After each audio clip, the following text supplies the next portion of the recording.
Hello, and welcome to another episode of That Made Your List, a podcast where an average, ordinary film fan, that's me, interviews other average, ordinary film fans. Joining me this week, I have a person that I've teamed up with on trivia matches before, but this is the first time I've actually spent any serious amount of time talking about films I want to do. It's Anthony Tisdall. Tisdall? You actually said it right. You said it right. Yes. No one says it right. That's amazing. I've been worried about this for the last hour. I've been looking at it thinking, Tisdall. Great. Anthony, hello. How are you? I'm good.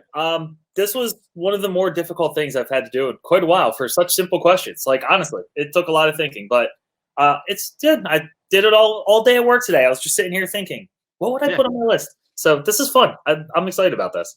Fantastic. Okay, so before we get started into your questions, why don't you tell myself and the watchers and listeners a little bit about yourself? I'm in America, so I'm on the other side of the ocean. I'm in Jersey, so basically as close as you can get with still being in America. Air traffic controller. So I am not the person. I'm not the person with the wands. I want to make that very clear. Right. I'm not that guy. If you've seen Pushing, you're in the tower looking at the screens. Yes, tower looking at screens. You've seen Pushington, Aftermath, those kind of things. That's what I do. So that wears me out pretty good. I have my wife, Christina, who has also been around on many of these things, and you might see her around all the time, who makes me watch movies I don't want to watch. So where some of these from my list might come from. But I don't right now being in quarantine is giving me a lot of time to watch more movies, to do stuff. Haven't been able to enjoy the things that I normally do, going out, playing basketball, or doing certain races and stuff like that. Yeah. But it's a weird year, but it's been great just to meet all the good people like you, like Tony, Aaron, all the good people in all these leagues and everything. So it's been a nice thing to have. Oh, good. Brilliant, fantastic. I did say you're on about that with bringing it a little bit into field with the air traffic controller. You're saying, pushing tin and aftermath. For me, you talk air traffic controller, I think airplane. Well, yes, that too. there are some days I'm like, I picked the wrong week to stop sniffing glue. There are some days that occurs, and I come home and Christina's like, "You good?" I'm like, "Nope, just leave me be for like an hour. I'll be fine." Yep. But as you have a wonderful way of putting, I am old, so airplane is just about right for me. I was going to be nice during this. I wasn't going to call you Grandpa one time. But you did it. Now I will. Yeah. Okay. Fantastic. I've set the bar now, haven't I? Right. Okay. We'll get into it. It's the same 20 questions that everybody else faces. We'll start in there with the big one. It's normally the one that people struggle with the most as well. What is your favourite film? I did not struggle with this because this is a very clear number one for me. I understand that some people just be listening to this, but if you're watching this, you can see it in the background because it's The Big Lebowski. I have loved this movie from the first time I saw it. It was when I was in college. This was what me and my roommate, my best friend, my best man, all the above. We would watch this all the time. We went out. We got White Russians. We got Orange Slice. We got oat sodas. We did everything to make sure that when we watched this, we were set. We even joined a bowling team just to add a little extra to this. So this movie is one of those, like, there's a couple other here for like what makes you happy, stuff like that. But this is one, it's not that. But when I'm having a really bad day, when it's like one of those things that I just like something just crushed me or something like that, I just put this on because it's what I need. It makes me laugh. It's still a good movie. It's fun. The Big Lebowski is my number one. There's a couple close ones, but this has always been and always will be my number one movie. Yeah, fantastic. And it is one that has got the cliche is it's transcended the film that it is, transcended the media it is, and gone into popular culture, the dude and everything else. And it really has. I mean, it almost relaunched the careers of the cast as well in it. True. Jeff Bridges is in a lot more. Like he's in a lot, and this kind of like gave him another thing. John Goodman's fantastic. I mean, John Goodman I feel like got more popular very recently. He's in a lot. Had this. He kind of disappeared for a little bit, but he came out with a lot of really good movies recently. And I mean, you get Steve Buscemi and Peter Stormare as just secondary characters in any movie, it's going to make the movie great because those two are fantastic. Yeah. No, absolutely. Yeah. So what is it? Is it literally just is it a case of you've had a bad day, switch it on, and it just melts everything away, or? Kind of, yeah. That's kind of what it does. It's always been the movie that me and my friends always just I would love to say connected to, because that's what we always watched when we just felt like watching something. Yeah. That was the movie that went on. We'd watch it almost all the times before in college, like before we had people over. It's like, oh, what do we want to do while we're getting ready and setting things up? Throw in the Big Lebowski. Let's go. Let's run it back. Yeah. It's just we could watch it over and over again, and it's one of those that when you've watched it so much and you really love a movie, like I love The Big Lebowski, just putting it on, I don't even have to catch everything. I already know what's going to happen. I can say all the lines in my head. It's nice to have something that it just kind of soothes you to know everything that's coming up, to know that this is a thing that makes me feel better. So it is one of those, like I've had a couple like really bad days at work or something like that, and Christina's just like, you want to throw in a Big Lebowski? I'm like, yes, I do. That's fantastic.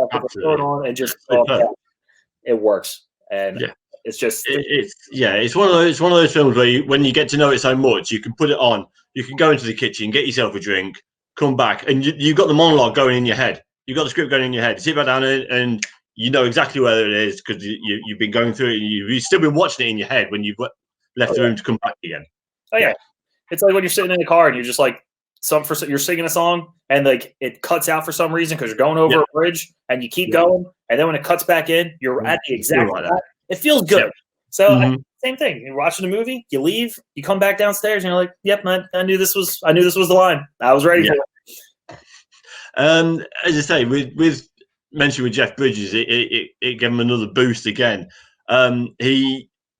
With the dude, he went full ball with it. A lot of the dude's clothes in there are actually Jeff Bridges' own clothes that he wears. Oh yeah, I did hear about that. I mean, looking back at it now, you can't think of any other actor that would have played him as well. There's no person in that movie I can see another person doing. It's just everybody is great. Even like the small bit Julianne Moore's in. I mean, take what you will, Julianne Moore. A lot of people are kind of iffy on her. But in this movie, she's just fantastic as Maude. She's great. And Tara Reid's done very little. Like, what's she in? Sharknado 1 through 500 now? But as Bunny, she's perfect because she is that kind of vapid. That's what you got from the American Pie. That's what you get. That's what you think. Yeah. You did a great job. And Philip Seymour Hoffman's in it for like 20 seconds. He's great. Yeah. I mean, it is... Jeff Bridges and the dude is the guy that picks out for most people in there, in it. But the cast is I've got it up on my phone just real quickly. Jeff Bridges, John Goodman, Julianne Moore, Steve Buscemi, Philip Seymour Hoffman, Tara Reid. Then moving down, you've got Flea's in it. Yeah, I forgot about that. John Turturro's in it, and the cast just keeps going and going. He's getting better and better. David Thewlis, he's got. So Sam Elliott, I forgot Sam Elliott's in it. Oh yeah, I mean the cast is not just the headliners and the secondary star. You've got them peppered through the entire film, through the entire cast as well. It's such a great film.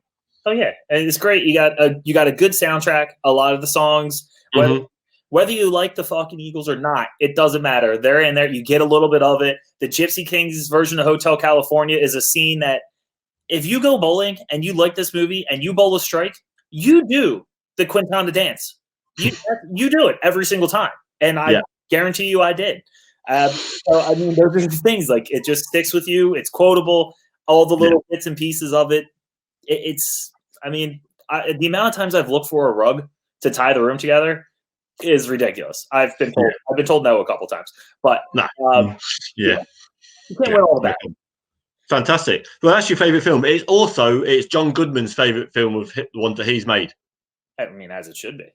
He's made some films too, and I really like a lot. But it's scary that Christina. I finally kind of forced her to watch this more. Yeah. Just like, you need to see this. I want you to watch this with me, like all the way through. She goes, I really feel John Goodman's character. I'm like, that is really horrifying to figure out that you are cool. That that's the one that you feel the most close to. Like, I'm worried about. Okay, that's a really good, strong start. Loving it. We'll move on. What's the last film that you watched? This one I feel like is one of the more controversial films because it just dropped on Christmas. And the last movie I watched all the way through was Wonder Woman 84. Okay, right. For those of us this side of the pond, we don't get it yet. Understood. We've not seen it. That said, through the group that we're in and everything else, it's been mixed. I think is the easiest way of putting that. The reviews for it, it's apparently it's got some pacing issues. It's got some continuity issues of adverts. I think I've seen Brian Michaels put on there that the Budweiser advert in there that wasn't put out until 1989, 1990, and that's supposed to be set in 84. Yeah, I kind of wish that I didn't rewatch this with Christina's parents the next day, because we did a movie marathon day like a couple days after Christmas. We watched Wonder Woman 84, and then we watched Soul. And so I would have been able to say Soul was my last movie, which I would have much wanted to say. But I'm going to be honest. And then the next day I watched it with her parents because I refused to watch a movie for the first time with them because they had many, many questions. And I start losing it. So I'm like, here's the deal. I will watch the movie first, and then I will answer any questions you have on this, on what the comic book lore is, whatever you want.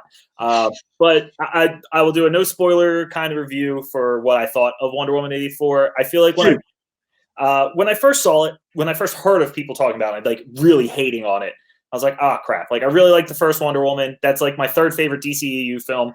Not saying a lot, but it's still really good. It has the first 2/3 are fantastic. And it has one of the best scenes in comic book movie history in No Man's Land. Wonder Woman 84 has great scenes. It has good action sequences. But like you said, the pacing is a little bit of an issue. It's very, very slow to start. It kind of feels like another origin story. You get the origin story where it's, oh, she's in a weird place, so Chris Pine's kind of teaching her. You kind of get the reverse here. She's used to this. Chris Pine's kind of new to the area, so she's teaching him. He's fantastic in it. He's great at being kind of clueless and just awe and wonder with him. That's great. Kristen Wiig, which I wasn't sure of being a great casting. I enjoyed her character. I thought she was very good. I mean, it's not really a spoiler, but her transformation, which you could see in the trailers, was good. I thought they did a really good job with that. Pedro Pascal, little over the top, but that's what the villain's supposed to be. A little bit over the top. He definitely, you could tell he really enjoyed being a villain and really enjoyed this role. Like it's just one of those movies where you're gonna get the people that cannot stand it, need that comic book movie, need action after action after action. Who cares if you're gonna give me any extra in-depth things to it? This movie did have some parts that I enjoyed that I thought were nice, in-depth. You got to learn a little bit about Wonder Woman more because the first time you saw her, she knew nothing. So you're getting her a little bit more aware, a little bit more kind of still behind the scenes, but doing what she can to help. It's not my least favorite DCEU. It's probably right around the middle, like right around Aquaman for it. But it's worth a watch. You don't. It's not going to be one that you're going to go back to. I will watch Shazam 1,000 times. I love that movie. But this one you'll watch once, maybe give it a second try just to kind of be like, all right, maybe I missed something. I mean, you know Wonder Woman lore a little bit. You'll get a couple of the extra things. It's fine. It's not as bad. It's fine. Oh, damning with faint praise. It's fine. It's fine. It's got to be the makers of anything that's an artistic must hate that word. Oh, they have to. Fine. It's not bad, but it's not good. Yeah. Okay. I watched Soul on Boxing Day. What did you think of that? Soul, I thought was fantastic. I really enjoyed that movie. I really enjoy a lot of the Pixar movies. I think they do a great job all the time. And Soul's probably in the top area of it. Not my favorite, but up there.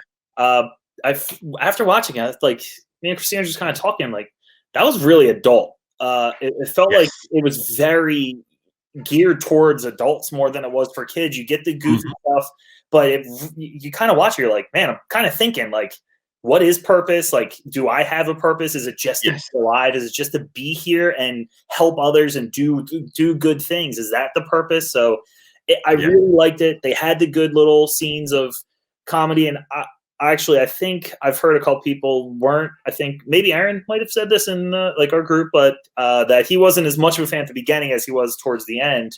I really liked when they were souls. Yes. I thought that part was the part that really kind of was better than the. I mean, I don't know how much of a spoiler alert this is, but I'm guessing. I don't know. Okay, look, right. Okay, timestamp it now. 15:30. Skip forward for 30 seconds if you don't want to hear about it. Go. Not a lot of spoiler, but when they kind of do the Freaky Friday thing, yes, it kind of. I was like, okay, I get it. You're trying to learn. It's another way for both of them to learn through someone else's eyes. Yeah, I get it, and that's something that was important to do in the movie. But it kind of felt like Pixar was doing. That's when the Pixar was like, all right, we're going to go to the kids now. Like we're going to make them happy. And then when we go back to being souls, we're going to go back to showing adults like, let's teach your kids this. This is more important. So I enjoyed those parts a little bit more than the Freaky Friday stuff. Yeah, that's all good. It's all good. Okay, I can't give you any kind of feedback or input on Wonder Woman 84 because, I've got no idea when we're going to get to see it. No. Take your time. I'm in no rush for it. Yeah, at first the first one's on network TV in the UK tonight. It's on now, actually, I think. But actually, that one's great.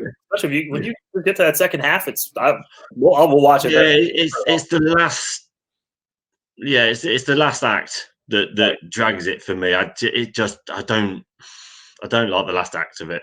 It's great CGI over the top battle. Yes, too much. I actually really. This is a Christina thought. But she said this because she didn't know. I know the comic lore a little bit better than she does. I have a lot of animated movies, stuff like that. I really like those. DC jacked up by just not doing the animated movies because those are great. Yeah. And making them live action would have been awesome. But she never knew Ares was actually a villain. So the whole thought process is the whole time Ares was a concept. That she didn't realize. She thought Ares was a person, but while she's doing this, it actually isn't. It's a concept that war is something that man creates, and she was going to learn it. And rewatching it before watching Wonder Woman 84, it was almost like when she kills the Dusseldorf guy, she could have learned at that moment that war doesn't stop here, and Ares can never show up, and it could create a different ending to the movie that's not a CGI slugfest that you get most of them. I was like, man, just go work for DC, go make some money, go do that, tell them how to do things right. That would be much better. Yeah, definitely. Okay, fantastic. So one good one fine. What's your favorite action adventure? I love this movie.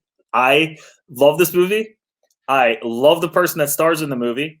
I love about 10 of the other stars in this movie because it is just jam-packed with fantastic people. And the biggest issue, everything could have just been solved if he just put the bunny back in the box. Oh, yes. Because Con Air is absolutely my favorite action movie of all time. It's prime Cage. Oh, yes, absolutely. Cameron Poe? Yes, Cameron Poe. See, I can do trivia sometimes. You're all over this. Yes. Well, that movie has everyone you could ever want in a movie. And it's all over the top fantastic. And that's what makes it great. Absolutely. It's another one where it's not just Nick Cage's movie. You come down there, you've got Ving Rhames as Diamond Dallas? No, not Diamond Dallas. Diamond Dog. Yes. Of the Diamond Dallas as a wrestler. What am I thinking? You've got John Malkovich playing Cyrus the Virus. He is a cinematic villain. Is for me fantastic. Oh yeah, he's great, and like the one-liners he pulls out, just the way he shows crazy. Like he has that controlled crazy where he has a plan and he wants to go by it, but every now and then he just goes insane for a quick second. I always love the fact when the one guy says something about being clever and he just shoots him. He's like, "No, that's clever." It's like, that's a great line because it was clever. You just shot him in the face. Like that's a perfect. You're not wrong. Yeah. Steve Buscemi's second appearance in 3 questions. As you say that, I'm looking down my list. I'm like, how many times do I have seen How this? many times have I got Stupid Timmy here? You know, when I did my favourite actor or actress, maybe I need to rethink this. Nice. But he plays that creepy character. I don't think another actor other than Buscemi could have played that. No. The visual of him and that character is just a perfect marriage just to take it that way. Oh yeah, there's no one else I could think of, because they kind of even like sunk out his eyes even more than they already are, to add that extra level of like, this guy doesn't sleep and does drive around with a girl's head through like 5 states on like as a hat. That it fits, like it worked. Him singing with the girl was so wonderfully creepy, and you kind of cut away and you're like, is she alive? Like, and then you see it. You see she's alive. Yeah. But it's fantastic. It's oh god, who's the agent that goes after him? It's not Broderick. Pardon? Cusack? Yeah, that's him. Yeah, John Cusack. Again, he's an action. He's a secondary hero, but he's not someone that you automatically think he's my action star. He's a. I mean, apart from the high school reunion, Great Point Blank. I know him for Say Anything, and does it say anything with the definitely? That's Say Anything. Yeah, yes, with the boombox above his head. I'm old. Okay, give me these films. I'm with you there. Like, that's fine. Yeah. That is. But him as the support, not on the plane, trying to bring it all together and say, look, we've got this guy. He's there. He's helping us. He's not part of this. It's such a good film. And Michael Bay. No, this one was because that's The Rock. Michael Bay did The Rock. Yes. Due to the fact that I know very little about directors, I will cheat and bring up my Bible of IMDb. Directed by Simon West. Never heard of. What's he done?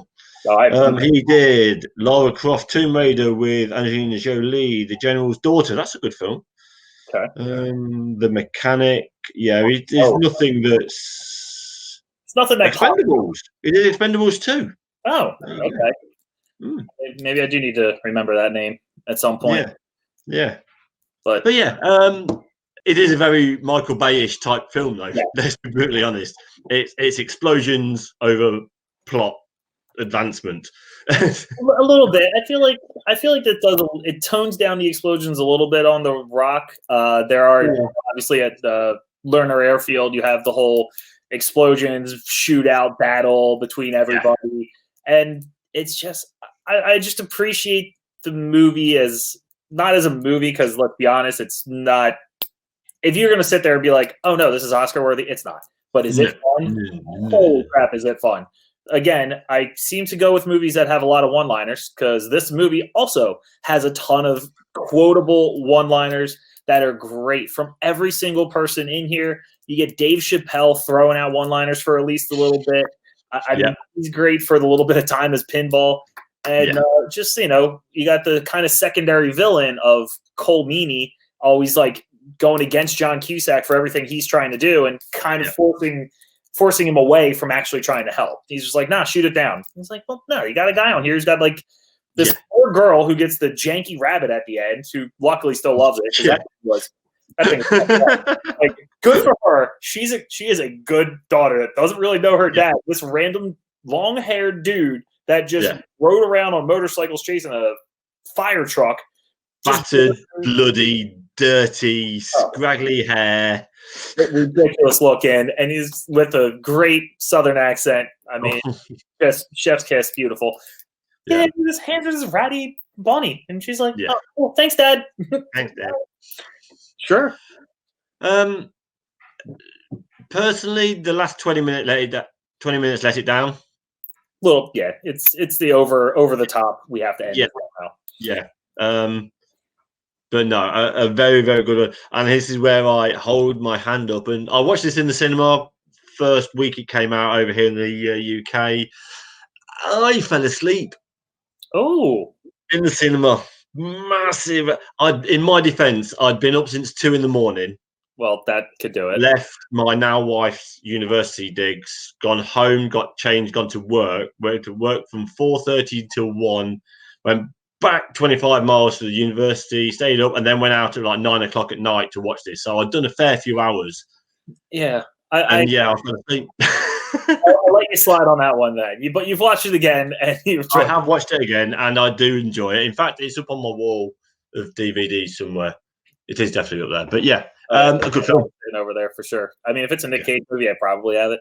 But that one's my favorite one. I love it. It's great, and it's another one I can rewatch over and over again. It's another one that me and one of my best friends from college, like, we watched a ton and just would quote the crap out of it.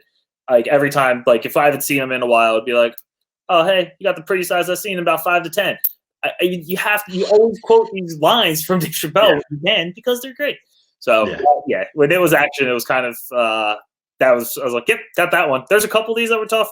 That one I was like, no, this one's right there. Fantastic. Okay, we'll stick with the genres then. We'll flip genres. What's your favorite horror film? It's actually a sequel, sort of. Okay. My favorite horror film is one of the most over-the-top, ridiculous, gory, bloody, goofy horror films out there, and I'm going with Evil Dead 2.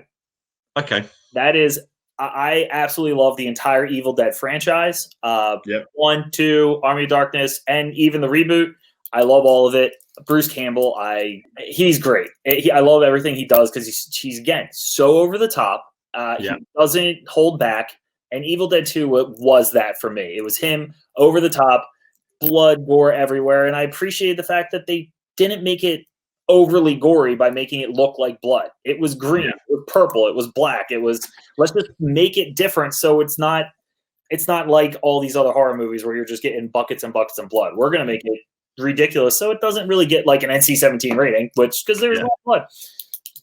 I've not seen a single Evil Dead film. I'm not a massive horror fan anyway. But yeah, it's not a genre that I would gravitate to. Last week, to spoil it, it's already been. Aaron, he picked. What about spoiler alert? No. Aaron had Scream. Now, Scream is the exception to our rule. I love the Scream franchise, purely simply because it brought it all back to fresh and gave it a new jig on the standard slasher films.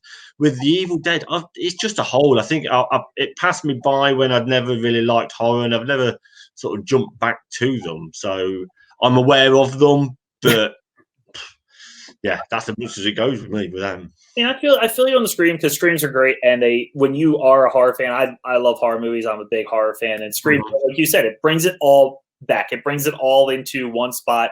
And another thing I enjoy is parody movies. So Scream is kind of a semi parody of horror movies with putting it in the horror genre. And I really enjoyed those. I introduced Christina to those this year during October. I tried to get her into some horror movies. I introduced her to Psycho, and after doing that, she's like, I'm kind of intrigued by Scream. I was like, all right, let's give it a shot, because she knew I Know What You Did Last Summer and all the weird teen slasher ones, which really aren't that bad. And we went through 1 through 4 in about 4 days. Every day we watched one. She was just like, man, and they're all great. That was right, but we're not talking about those. Evil Dead 2. What's so good about 2 over the original or Army of Darkness? Evil Dead 1 is a very well done, low budget movie. Evil Dead 2 is actually not a sequel. It's basically a remake of Evil Dead 1. So it's called Evil Dead 2, but it's the exact same premise as Evil Dead 1. It's the classic, all these friends go to some creepy cabin, they hang out there, and it's, look, here's this weird book written in what looks like blood. It seems to be written like made out of human skin. Why not play it? Why not play this tape that seems to say weird Latin things? Idiot. But the first one is a solid creepy journey. There are some parts in that are really disturbing. there's a few in there that I'm like, okay. But if you don't really like horror, Evil Dead 2 is a solid entrance into that, because you get the jump scares, but it's so over the top with how things go. Like, if someone's going to get killed, you're going to see well more blood than they actually have in their body come out. Okay. It's probably going to be green, or it's orange, or it's just so ridiculous. And Bruce Campbell's facial expressions alone when all this stuff happens is great, because he knows how to, sort of like a Jim Carrey, where he can kind of rubber face it a little bit, where his face shows so much emotion because it is so pronounced. So there's great parts of it. Not really spoiler alert. No, not for a film that old. You're ever worried about, but there's one part where he loses his hand, hence he gets a chainsaw. Yes, I know about. Yeah, the chainsaw on there, and he has to cut his hand off because his hand gets possessed. So he cuts off with the chainsaw, and then the hand becomes a gag. It starts running around all over the place like a spider. It hides in the walls. It becomes another thing, and then that is what actually creates Army of Darkness, because the end of Evil Dead 2 goes right into Army of Darkness. Right, okay. That is another fantastic movie, which I love dearly. But that's not horror, really. I feel like that's more campy comedy. There are some horror elements, but it's more just goofy. Evil Dead 2 is a horror movie that has comedic elements, has the camp, and if you are not like a horror fan, but you can handle a lot of liquids being excused by people's cut off limbs, you will love Evil Dead 2. It has that entertainment factor to it. Fantastic. Does it hold up still? The effects. There are a few effects that you kind of watch. You're like, oh wow, that's ridiculous. There are a couple obvious fat suits that come out for the demon. There's a couple parts where one person's neck just grows really long. You look at it, you're like, well, that looks ridiculous. But you go in watching it knowing it's a movie made on a lower budget back in the day. And when you kind of watch it thinking this was made on a low budget, this was pretty impressive. There's actually a lot of really well done things. And there's only 7-8 people total in the movie. So it's there's really not a lot. You have a couple groups and then another group that comes in. So you don't have a lot of cast. You don't have a lot of set. It's here's your cabin, here's the woods, done. And one scene outside of it. But it is it's pretty impressive how they do a lot with a little in that movie. Fantastic. Like I say, because I think it's 81 for the first one. 80 or 81, I think, for the first one. I know 83 was in the 90s, but so obviously 2's in somewhere in between. So it's not going to be. It's going to have to be more practical effects on them. So, it looks like the first one was 81 and the second one was 87. So you got years in between, so you get better effects. The first one, you watch that, the effects are not there, but they did a really good job with, just a minuscule budget to make it scary. And then the second one, it's Sam Raimi going over the top and making it ridiculous. And it was. I absolutely love it. I don't get to watch it a lot because Christina is not a fan of that kind of gore. But when I can, I absolutely adore it. And I've loved this movie for a long time when it comes to horror. Oh, great. Okay, fantastic. Moving on then. Sticking with genres, this one is an incredibly broad one, I'm well aware. What's your favorite drama? I will say this one was really difficult for quite a while because I was like drama, and my mind immediately went to all right, the Titanics and the slow burn dramas. And then I kind of thought, you know what, I can think of a drama that's a slow burn, but kind of has a little bit of a touch of action thriller to it. That is one of my favorite movies. If you've ever seen some of the shows I've been on, it came out in 2004. It was my top 2004 movie. Rotten Tomatoes, somehow, Rotten Tomatoes under 25%. They do not like this movie. It was my number one. And it has Denzel Washington in it. It has Mark Anthony in it. And it is Man on Fire. Because that movie is incredible. And how it does not get the love that it deserves from critics, I will never understand. It's everything about it's great. As you say, I think maybe because it's difficult to pigeonhole it into a genre, pigeonhole it into a category. Is it a drama because it's got that slow burn storyline driven through it, or is it an action? Is it a revenge going after the guy that's done it to finish the job, or is it just straight action? I think it's difficult to pigeonhole it into a genre for it. With some films, that's good. Right. I think personally with this one, it kind of falls between the slots of 2 or 3 different genres, and maybe that's why no one really knew how to take it. But I don't know. I love the film as well. That makes a lot. Yeah, actually, saying it like that makes a ton of sense because when you watch the movie, you watch the trailers and you think, "Oh, this is going to be a great action movie. This is going to be Denzel on a revenge tour. Yes. He's going to be just taking down people constantly." But you watch it and you're just like, "Oh, this is like a really nice story about him." He starts off as the alcoholic bodyguard. He just needs a job. You got Christopher Walken in it, always helping out any movie's cause. To be his kind of handler. He comes in, just takes a job, he doesn't really want it, and then forms that bond with Dakota Fanning. It becomes so nice, and as a viewer, you're just like, man, I really hope. I'm worried. You know what's going to happen. You know she's going to get taken because you've seen the commercials. So you start worrying. You're like, man, this is terrible. You don't know how it's going to end, and it just turns into a little bit of an action thriller. So that's probably like you're saying. You get that little. Here's your drama for the first half. Here's your action thriller for a little bit. But it never really gets into like a full action. I don't feel like I'm watching a Taken. I don't feel like I'm watching something like that. It's very slow. He's talking more than anything else with, a little bit of torture. And you guys can talk now, right?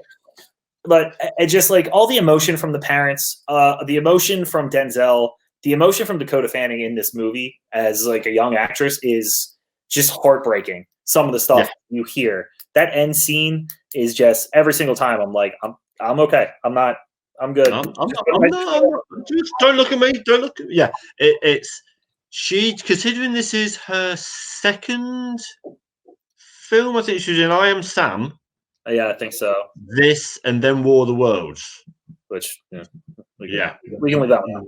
Yeah, we'll go without that. But yeah, she's phenomenal for her age and the amount of experience she'd have had, and she's got to be overawed. She's with Denzel Washington, right? You are with one of the and Christopher Walken, who probably by that time she probably doesn't know as much, but this is Denzel. This is his. And I know from reading back a while ago, he was so impressed with Dakota Fanning that he would just watch her and tend to forget he's in the scene as well. So he'd have to be, we're going to do that again. I was just watching. I was just entranced. Like, he is fantastic. You got to think you're with one of the greatest actors of all time. He has done incredible movies. He has won awards. He is fantastic. And you are in your second movie and you can act basically on par with Denzel. That takes a lot of skill that a lot of kids don't have. And it worked. And that movie some scenes just hit. They hit hard. And that's why I was like, I'm going to count this as my drama because I felt it a lot of the time. Oh, no, it has got that emotional bond that they create through that first 3 quarters of it. Right. That it pays off fantastically in the end. I mean, not for my soul, my soul, but payoff was great when you're just you're watching a movie. Yeah, obviously directed by Tony Scott. Yes, who has got some really good films that again not always know where to pigeonhole them. Right. Yeah. He is quite a master of being able to flick between the 2 or 3 genres within a film. Yeah, I mean, what's that thing?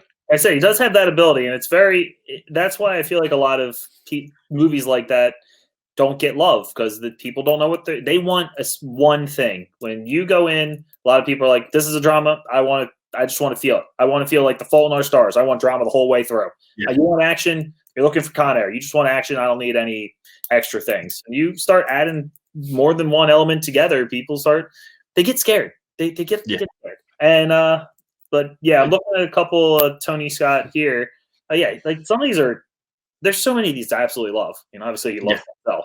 A lot of that, but yeah, Man on Fire is just it's how is it under 25%? Like that. No. Yeah, that's I am shocked. Obviously, it's with him and Walken. Their relationship together as well. It works.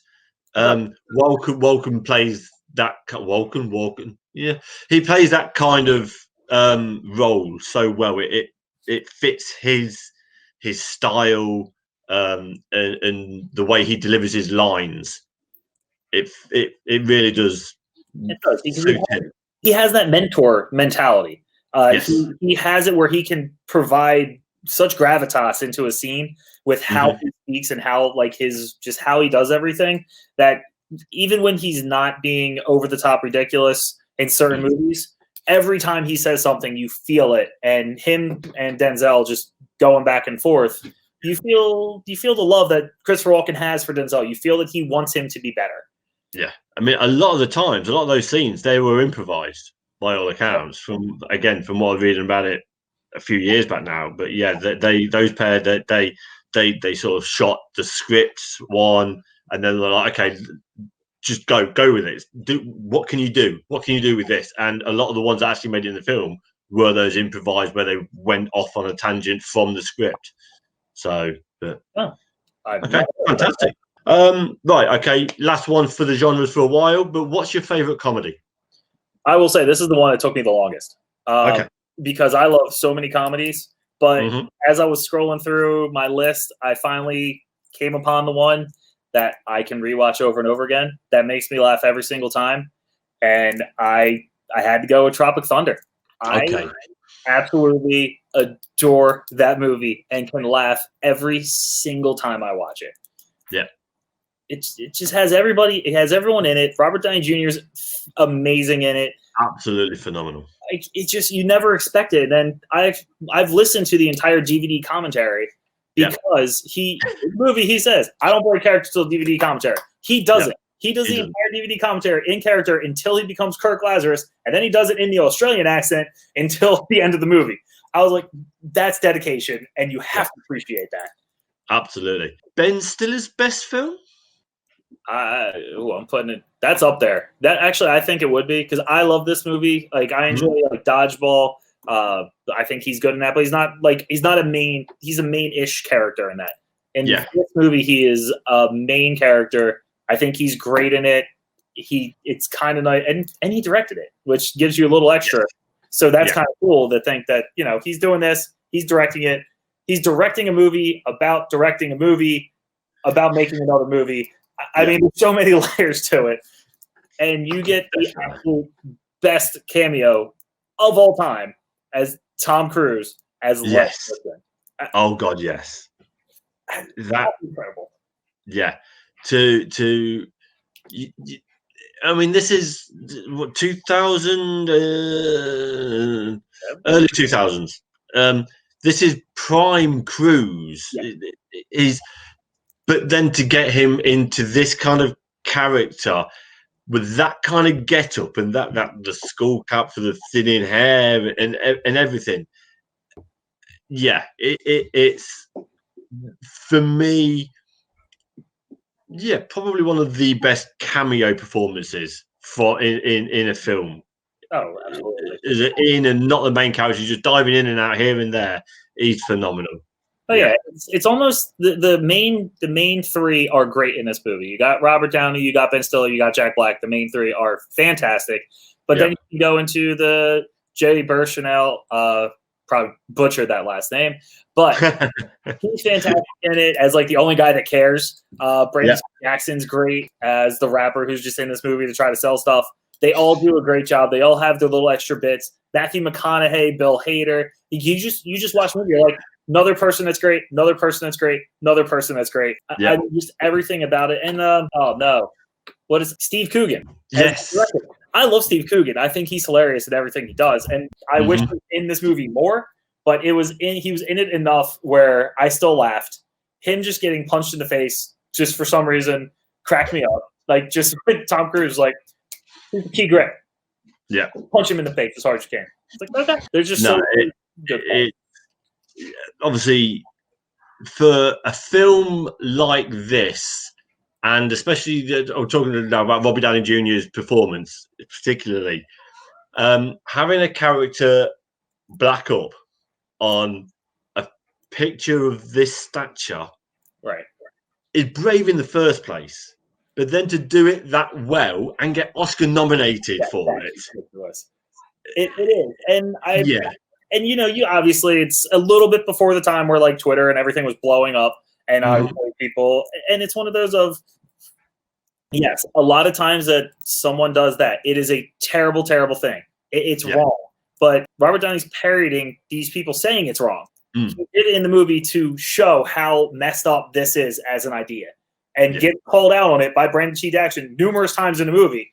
And it makes sense. You see it, and if you understand the movie that it's a little bit of a parody of a parody, it's great. And there's, again, I love movies that are quotable. And this is another movie that is quotable. Shockingly, none of these are one of my quotes. But I love it. I love this movie. I can watch it over and over again, and it'll always make me laugh. Me and one of my coworkers have watched this and literally quoted to each other for just like 4 days straight. And you can just have conversations doing it. It's one that I tend to forget when I'm thinking about comedies, but obviously I'm a Monty Python fan. Partly Brits. I grew up with that from my parents, and they were coming through there. I'm an old school Naked Gun and Airplane. The goofball gag, one liner. That was where my comment. But something like this, I sit down, and it caught me by surprise when I first watched it because I didn't know what to expect. Oh yeah, I saw that casting there, and I'm like, okay, Ben Stiller, okay, Jack Black, I like him, he's good. Robert Downey Jr. comedy. Okay, let's give it. And it sort of blows you away from there. If you don't know what to expect in it, and I love the way they start it. You go into a theater. I don't remember if I saw this in the theaters or not, but you go in and it's regular preview, Scorcher, and you kind of watch. You're like, yo, is this real? Like, is this a movie that's coming out? And then you get the next one, and you see like the fatties part 2. You're like, okay, this is all a gag, and I'm loving every second of it. It's great, and it kind of takes you off guard at the beginning, but it gives you a really good idea about what you're about to get into. Yeah. Okay, brilliant. Some very, very strong films coming up already. Similar kind of question here, though. What's a film that makes you happy? This was the second hardest one. There are so many films that make me happy, but what I did not want to do is I did not want to repeat myself. Obviously, The Big Lebowski, as we discussed, makes me very happy. It brings me up. But there are parts of that movie that are a little on the slower side that you kind of have to pay attention to. What makes me happy? I need a movie I cannot pay attention to, that provides me entertainment, that has great comedy, and it doesn't really require a lot of thinking. And in my time, I loved The Muppets. I absolutely did. And my favorite one is Muppet Treasure Island. Yeah. And that movie, I absolutely adore that movie. Tim Curry's great. The fact that they just have random songs on the boat that go just over the top. It becomes a whole rat cruise with margaritas at the midnight buffet. I've said that more times than I can possibly count in college. Again, right? A lot of these are, I'm starting to realize, are things that I enjoyed in college with some of my best friends. Like these are things that we always watched. And there's, again, a lot of times, hey, what are we doing tonight? Margaritas at the midnight buffet. Like that's the plan. But this movie, I can watch it. It puts a smile on my face every single time. And other than maybe like one Jim Hawkins song, which is kind of like, okay, we're done. But other than that, everything else is fantastic in this movie. Yeah, no, absolutely. It's it was their second, the Muppets' second movie based on classic novels. A Christmas Carol was the first one, right? Then this. I mean, Muppet Christmas Carol is my favorite Christmas movie. We watched it. It's almost a perfect one.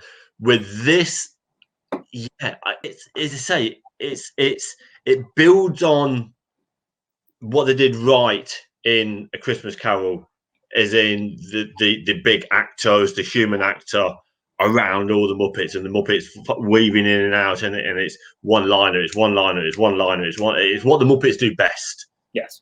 It's just firing the gags in, and yeah, it's a fantastic. It's been a long time since I've watched it. I'll be honest. I mean, you should just pop that in later and just get another Muppet Treasure Island. I'm gonna have to. I mean, then they kind of, after this, they kind of disappeared again until the new Muppet movie, didn't they? I don't think there was a lot that came out. There might have been like one random one that came out between, but I've enjoyed a lot of the Muppet movies. I've basically only two I've watched consistently were Christmas Carol, because it would be interesting to watch it every Christmas, and this one because I adore it. I love it. It's great. Tim Curry, just the same thing with Michael Caine. When I read, like, Michael Caine said in Christmas Carol, I'm going to act like these are all Oscar-winning actors. That's what he said, and that's what he did. I almost like he's a great actor, but Tim Curry acts with the Muppets, I believe, better than Michael Caine does, because he is that little extra over the top. He is still he's still a great actor. But he knows they're Muppets. He knows he can kind of throw them to the side and kind of overpower any of them. And they do a good job with that. The story itself, I've read Treasure Island. I've watched a couple of the other movies. And they do a good job with staying true to the book, but adding the extra to get your extra Muppets in there, to add a little extra to the story to, keep it entertaining for kids and adults alike. So if you like the book, you're still going to like the movie. You're getting a lot of what you're looking for. And if you just want something fun, you're getting the songs. The Cabin Fever song is one of the best ones because they do like 20 different types of singing to it. It's a lot of fun. It's really good. And all, like you said, the human actors and the pirate Muppets together are all fantastic. They do a great job interacting and just being like, no, you're just another pirate. You're good. I mean, I love Tim Curry. Even in the bad films he's in, he's consistently the best part of those. I mean, I look at Congo. Love Congo. Love it. I enjoy it more because of Tim Curry rather than I've got issues with the movie in different parts of that. But anyway, he's consistently, for me, the best part of the films he's in. And it's not very often that the Muppets can be upstaged in a movie. And I think someone who, Michael Caine, well-known, says, I'm treating these guys as if they are all actors with me, as if we're doing the Royal Shakespeare performance of Christmas Carol. I think Tim Curry went at it as a stage of, no, I'm doing it with the Muppets. Right. I'm a Muppet. It's not, they're not human. I'm a Muppet. That's a great way of putting it. It just adds that extra layer of comedy and brings everything all together just that much better. He is great in everything in this movie in particular. You said it better than I could have ever. That's perfect. He acted like he wanted to be a Muppet. That's what he wanted. It's like almost like, I've been watching Muppets since I was a kid. I want to be a Muppet. You know what I'm going to do in this movie? I'm going to be a Muppet. I'm going to be a Muppet. Yeah, no, absolutely. Directed by Brian Henson, Jim Henson's son. Obviously, Jim Henson died just before A Christmas Carol. Brian Henson was the first one that he directed. Was that one? I think this was the second movie he ever directed. I might be wrong with that. I know A Christmas Carol was the first one he ever did. I'm pretty sure this is it. It was also Hoggle in Labyrinth. Oh, okay. I know that one. The only reason I know that is I was listening to another podcast called Clash of the Titles. It's a couple of Alex Zane, a movie reporter, and a couple of others. And they were just literally just doing a Muppet Christmas Carol up against Scrooged. And so they went on the tangent about Brian Henson. Total mind break. Have you seen the newer Muppets films? Yes, I have. I've seen those too. Thoughts? I enjoy them. I enjoy them. I feel like they're not. They don't give you like the whimsy of the older Muppets. They're there. It's not the same. They go too much for the stars, for the humans, than they do with the Muppets. Because that's the reason you watch Muppets back in the day. You watch them for the Muppets, and you add the star, the human character in there to add that extra little bit.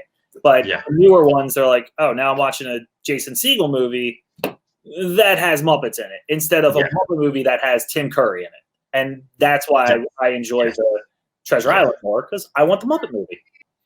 Yeah, the new ones, they're good, but as I say, it's A Christmas Carol, Muppet Takes Manhattan, the Muppet movie, the original one, and then the two classics ones, and they work because there's one human or one or two, but there's nothing to take away from Kermit, Piggy, Fonzo, Gonzo, Animal, the main Muppet cast. There's nothing to take away from those guys apart from Michael Caine, Tim Curry, but you accept them because they're the only real main ones that are in there. Once you get to these new ones, it's Amy Adams, it's Jason Segel, it's Gary Cooper. It's although for me he is the villain in the new Muppet movie one. Absolutely steals every single time there. I mean, that's you all your quotes. For me, maniacal laugh. Yes, that's it. I'm constantly. I'm at work. I'm doing it. We do something to play a trick on someone, and I'm there. I'm maniacal laugh. Oh, the amount of gigs. And I get some funny looks from everyone at work. Well, if they know it, they know it. If they don't, you know what? They need to learn to know it. That's the way to go. Yeah. No, fantastic. Anything else on the Muppet? Did you watch the Muppet series when? I used to watch the Muppet Show. You probably would have missed it by about 20 years, though. No, I rewatched the Muppet Show. When I was like in college, basically, I was like, oh, hey, Muppet Show everyone's done. Not an issue. I would rewatch that. I used to love those things. I thought they were always great. But I never watched like the reboot. I think that just came out recently. It's like it's not. But with the older Muppet Show, absolutely, I would watch that all the time. Oh, fantastic. Right, okay, we're going to flip this onto its head then. What's a movie that makes you sad? Okay, it's tough. There's not a lot of movies I watch that intentionally make me sad. Like I've seen a few that had me well up a little bit or something like that.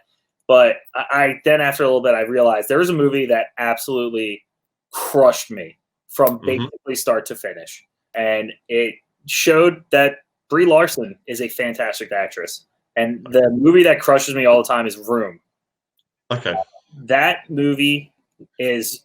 Basically, it's Brie Larson and Jacob Tremblay just acting in a small room, and just everything about it is just hits you so hard. Like the story, like the way the kid doesn't understand anything, like, and she's trying to teach him everything in this 4x4 room, and he knows nothing else. And even when they get out, it's still heartbreaking that this kid doesn't know anything. Like he wants to go back because that's his home. That's all he knows.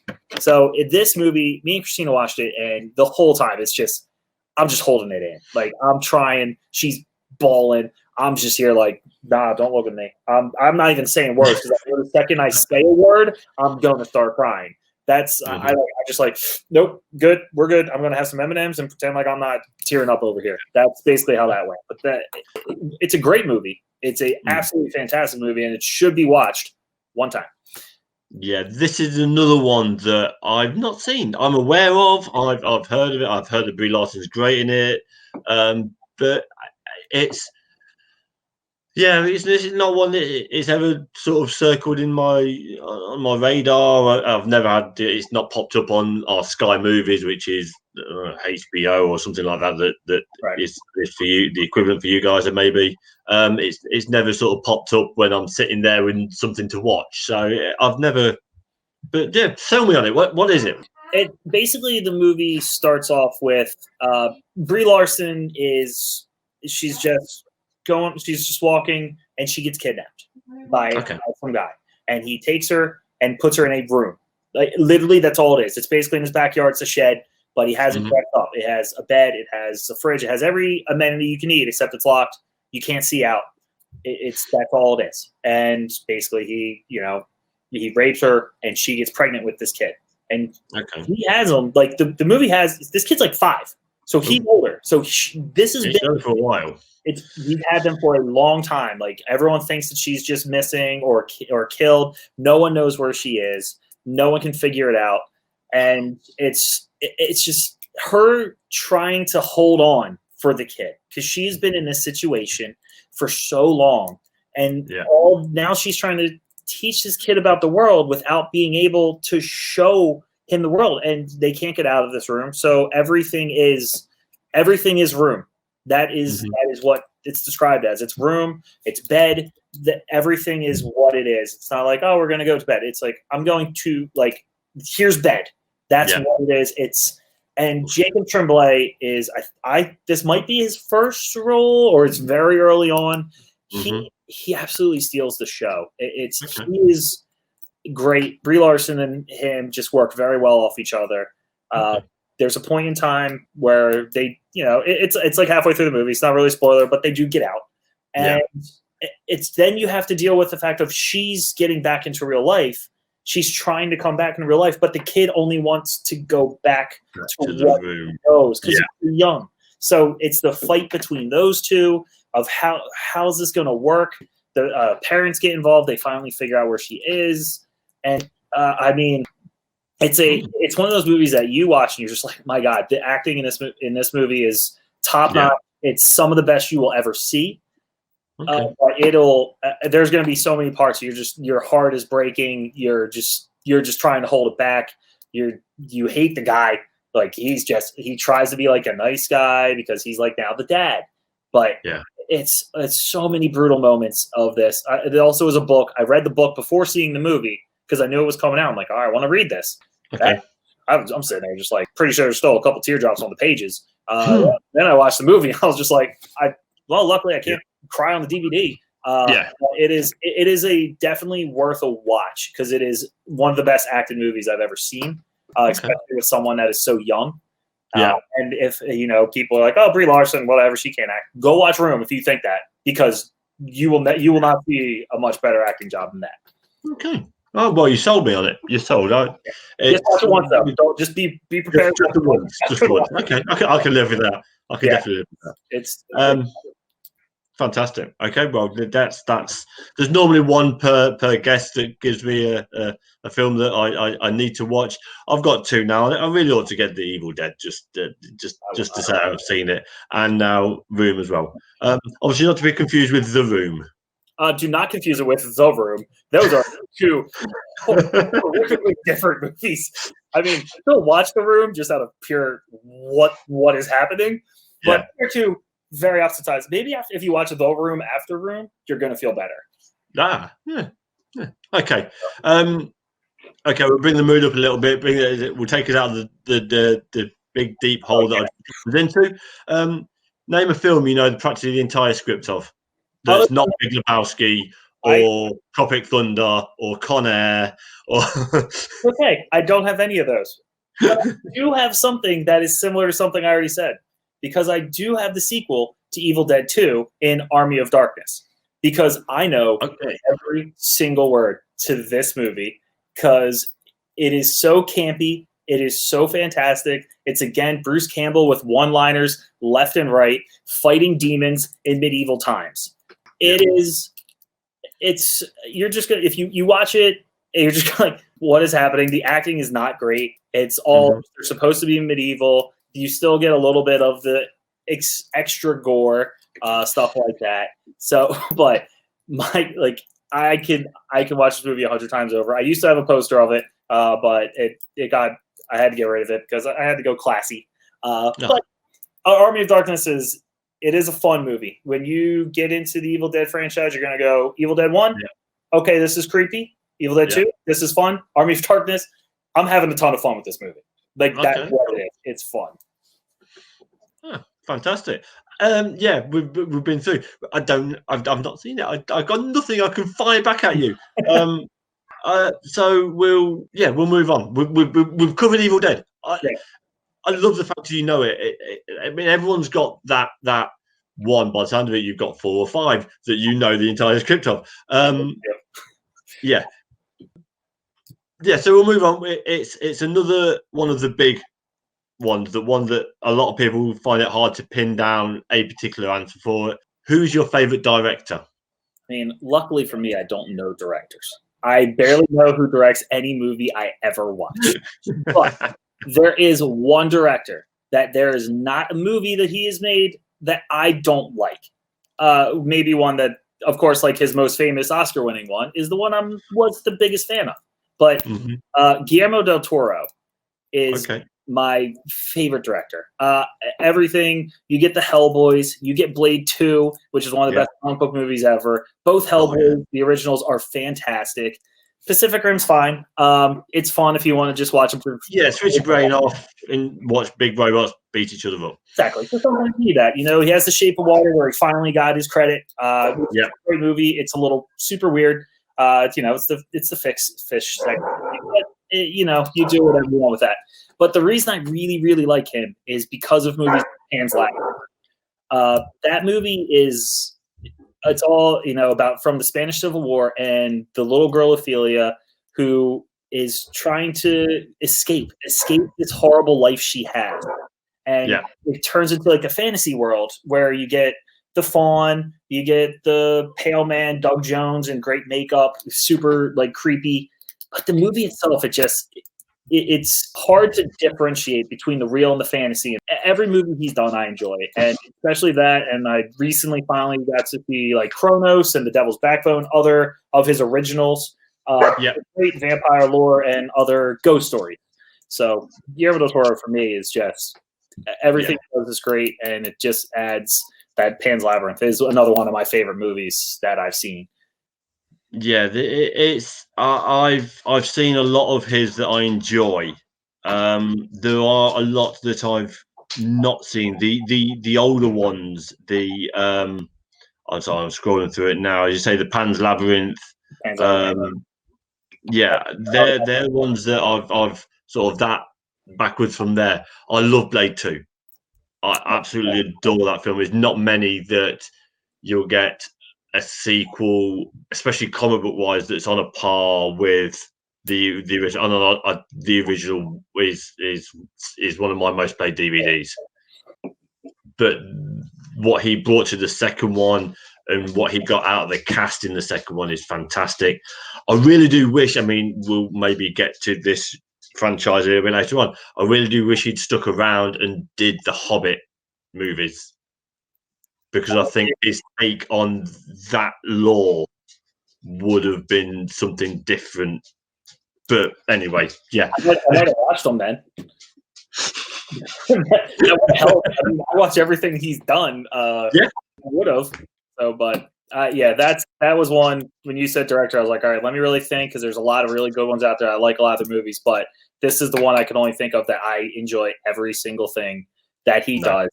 And but if you haven't seen Pan's Labyrinth, it is another one that is one of the best movies I've ever seen. You'd be ready for the subtitles, but